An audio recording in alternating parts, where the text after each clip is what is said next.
салом бинандагони азиз ва хуш омадед ба барномаи ахбори озодӣ. Шаҳло Гулхоҷа ҳастам дар хидмати шумо аз студияи марказӣ.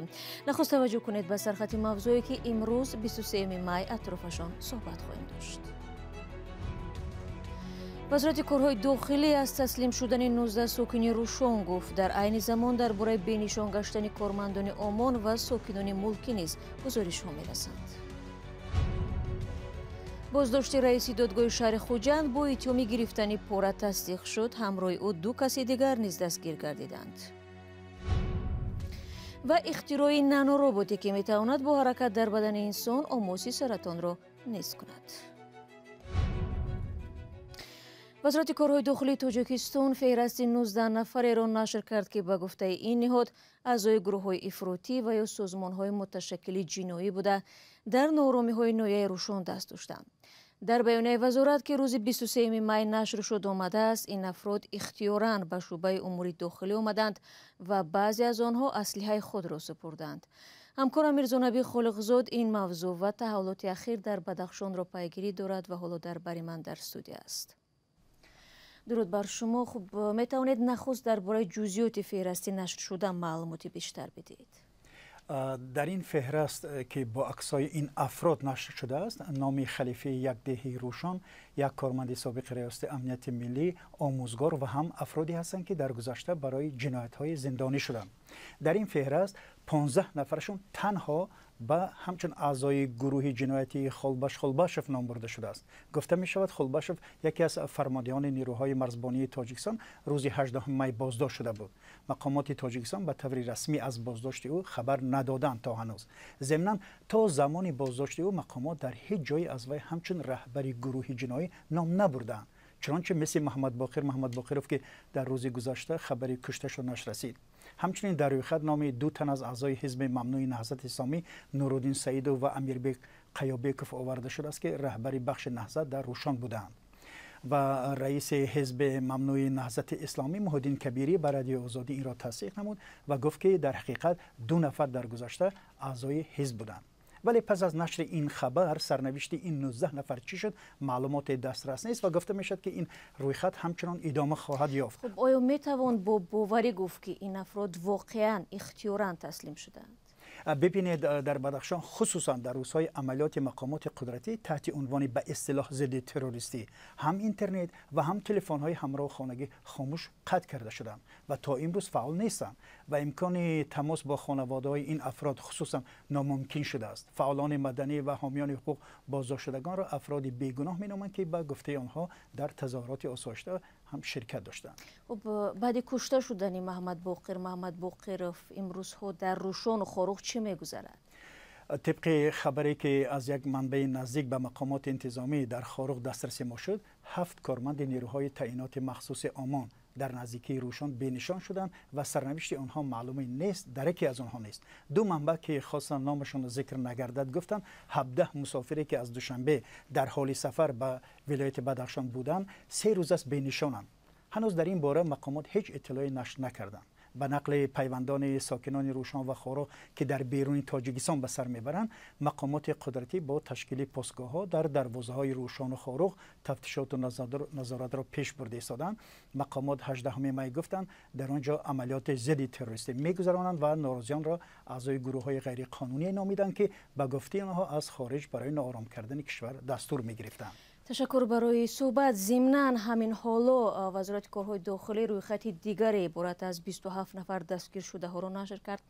وزارت از آنها با عنوان اعضایان گروه‌های متشکل جنایتی و اکستریمیستی تروریستی نام برده است که در تظاهرات روزهای 15 تا 18 می امسال در روشن اشتراک کردند. خود ساکنان چنین اتهام را بی‌پایه خوانده میگویند تنها برای حمایت از حقوق خود به کوچه‌ها برآمدند چون ماها باز زیر فشار و تعقیب هستند. باید گفت که حوادث یک هفته اخیر در ولایت مختار کوهستان بدخشان واکنش‌ها را از بیرون تاجیکستان هم به دنبال داشت که طرف‌ها را به آشتی و پایین آوردن شدت افزا دعوت کردند. همکارم زرانگیز نوروز خلاصه این واکنش‌ها را به ما و شما می‌رساند. چند سازمان بین المللی و کشورهای غربی از واقعه‌های اخیر بدخشان اظهار نگرانی و حکومت را برای به گفته آنها استفاده بر زیاد نیرو تنقید کردند. با نشر یک بیانیه روز 20 می فرناند دیورینس گزارشگر مخصوص سازمان ملل در امور اقلیت‌های ملی از حکومت تاجیکستان خواست به قول او به سرکوب اقلیت‌های پامیری در ولایت بدخشان خاتمه دهد. او گفت فرونشاندن تظاهرات با عملیات به گفته مقامات ضد تروریستی میتواند سبب ناآرامی‌های بیشتر شود. دیورینس از بی‌توجهی حکومت تاجیکستان به توصیه‌های کارشناسان سازمان ملل برای پیشگیری ناآرامی‌ها اظهار ناراحتی کرده است. متاسفانه حکومت تاجیکستان به نامه‌های ما پاسخ نداد و تنش‌هایی که ماه نوامبر سال 2021 در ولایت مختار کوهستانی بدخشان اوج گرفتند و به مقیاس وسیع‌تر و خطرناکتر رسیدند. با عین محتوا سازمان بین المللی الرت اینترنشنال در اظهارات از شدت یافتن وضع در بدخشان اظهار تشویش کرد. این سازمان به خشونت پیچیدن حادثه‌های اخیر را برای تاجیکستان و هم ثبات منطقه شدیداً نگران کننده خوانده است. سازمان الرت اینترنشنال در اظهارات خود از حکومت تاجیکستان و مسئولین و ساکنان بدخشان خواسته است برای پیشگیری از این خطرها مکالمه کنند و راه حل آسایشته رفع بحران را پیدا نمایند. همچنین گروه حامی حقوق اقلیت‌های ملی هم در یک اظهارات از بدتر شدن وضع حقوق انسان در بدخشان نگرانی کرده است. این گروه گفته است میتواند اثبات کند که ساکنان پامیر از ماه نوامبر سال 2021 در شکل‌های گوناگون تحت نظارت و فشار قرار دارند. حامیان حقوق پایمال شدن حقوق آدمان را در این منطقه سبب اصلی حادثه‌های اخیر نامیدند. حامی دیگری حقوق بشر استیو سویردلوف میگوید حکومت تاجیکستان تلاش دارد با عملیات نام گذاشتن اقدامهایش قانون شکنی‌های خود را در سمت نقض حقوق بشر روی پوش کند. چون این برداشت می شود دوشنبه برای عملیات مخصوص یا نظامی را برای آن استفاده می کند که خود را از همه گونه عهده‌داری ها از جمله قطع اینترنت، رعایت برخی حقوق ضمن انجام عملیات آزاد کند. واقعا باید به حقوق به زندگی مهمترین حقوق انسان ها احترام گذاشته شود. البته ممکن است که هنگام گذراندن عملیات حقوق محدود کرده می شود، ولی این کار باید تنها از روی ضرورت دولت انجام داده شود. این محدودسازی ها نباید دوامدار باشند، اما طوری ما می دانیم در پامیر دسترسی به اینترنت خیلی باز محدود است. استیو سویردلوف از بازداشت فعال جامعه شهروندی الفت خانم محمدشایوا نگرانی کرد و گفت تجربه چند سال اخیر نشان می‌دهد که با مجازات افراد مثل محمدشایوا حکومت می‌خواهد دهان فعالان دیگر را ببندد. حکومت تاجیکستان در برابر این بیانیه و انتقادهای سازمان‌های بین المللی هنوز پاسخی نداده است، ولی پیشتر گفته است به خاطر حفظ امنیت و ثبات دست به عملیات ضد گروه‌های به گفته آنها سازمان یافته جنایی دست داده است که از خارج سلاح و دستور گرفتند.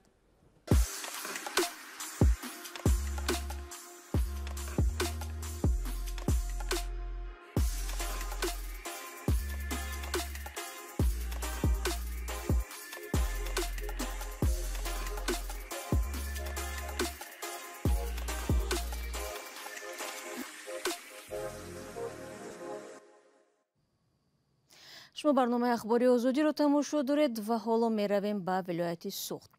رئیس دادگاه شهر خوجند همراه با یک سودیه و یک وکیل دفاع با گمان پاره‌گیری بازداشت شدند.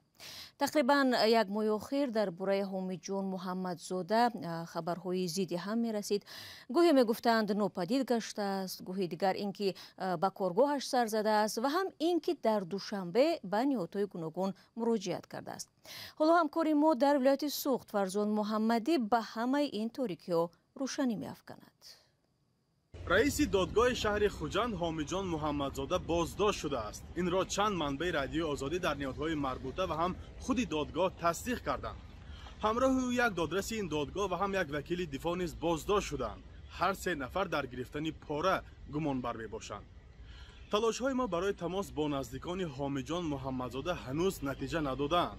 مقامات همچنین وکیل او را به ما معرفی نکردند. نزدیک به یک ماه آخر درباره رئیس دادگاه خوجند آوازهای گوناگون پهن میشد. از همه بیشتر این را میگفتند که او توانسته است از یک عملیات اگنتی ضد کروپسیا رهایی یابد.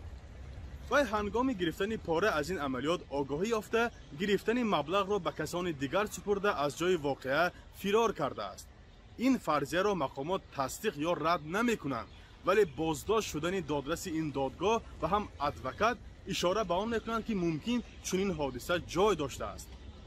گفته می شود این عملیات روز 22 اپریل امسال گذرانده شده است. حامیجان محمدزاده 25 نوامبر سال 2021 رئیس دادگاه شهر خوجند تعیین شد. از سال 1996 تا 2000 در این منصب بود. در گذشته در مقام رئیس دادگاه ناحیه باباجان غفوروف، رئیس دادگاه ولایت سوخت، رئیس دادگاه ناحیه جبار رسولوف و ناحیه سپتامین کار کرده است. سودیه تخصصی درجه یکم بوده، اردن شرف دارد. فعلا در تاجیکستان بیش از 400 دادرس کار میکنند. در 10 سال اخیر تقریبا 30 نفر آنها بازداشت و به زندان محکوم شدند. تعیین و برکناری دادرس ها با فرمان پرزیدنت عملی می شود. کمیسیون بین المللی حقوقشناسان ماه دکبر سال 2020 این نکته را تنقید کرده گفته بود که دادرس ها در تاجیکستان مستقل و بی‌غرضانه حکم صادر نمی کنند. حکومت تاجیکستان همیشه نظام عدلیه خود را عادلانه شمرده است. کمیسیون کم بودن معاش دادرس ها را از نکته های سست نظام دادگاهی در تاجیکستان نام برده بود. فرزان محمدی، رادیو آزادی، شهر خوجند. برنامه دوم می‌دهیم مهندسان نانوروبوتی را اختراع دارند که می‌تواند با حرکت در بدن انسان آموز سرطان را نیست کند. پروفسور دانشگاه تگزاس با اختراع ربات نوعیان در چشم شروع کرده است که امکان دارد همچون یک گروه مستقل فعالیت کرده سرطان در بدن انسان را معالجه نماید. همکاران ما در این باره گزارش دارند. یوبین زن مهندس دانشگاه تگزاس در استین با گروه خود به ساختن ربات‌های سر کرده است که از نوک قلم هم خردترند. آنها می توانند در جسم انسان شنا کرده مستقلانه مشکل اعضای بدن از جمله ورم آماس را نابود کنند. امید داریم که روز آنها وارد جسم انسان شده جای آماس را معین و یا جراحی می کنند. این عمل به بریدن یگان عضو اجرا می شود. این ادعا از نگاه اول یک تخیل علمی است، اما عالمان دنیا حالا تلاش دارند آن را به واقعیت تبدیل دهند. ربات ها را توسط سوزندارو یا فرو بردن وارد جسم انسان می کنند. به گفته زن برای رسیدن به هدف آنها دست جمعانه کار خواهند کرد. برخی از محققان برای به حرکت درآوردن نان ربات ها از اولتراسدا و ریاکسیاهای کیمیایی استفاده می برند. گروه ربات سازان زن برای اداره ربات‌های خرد که از طلا، پلاستیک و سیلیکون ساخته شدند، نور و شعاع‌های قوی را استفاده می‌کنند. زن آنها را میکرو یا نانو ربات نام می‌برد و می‌خواهد ربات‌ها مثل ماهیان کاری یکجایه را آموزند. پروفسور زن ربات‌ها را به ماشین‌های خودگرد شبیه می‌کند که مسیر یا راهشان معین است، اما باید قاعده راه و خطرها را دانند. مهم برای آنها این کوشش پیشگیری از خللدار کردن سیستم مسئولیت بدن است. آفرندگانش نیت دارند که کار نانوربات ها آینده فقط با جسم انسان محدود نشود. زن میگوید امکان دارد روز این ربات ها در کل و دریاها هم شنا کرده آنها را از افلاسی ها پاک سازند. قرار است تفتیش کار نانوربات ها در جسم انسان تا 2-3 سال آینده آغاز شود. یعنی آن روز دور نیست که نانوربات ها بعد تبابت سرطان و جراحی عضوهای داخلی انسان شروع کنند.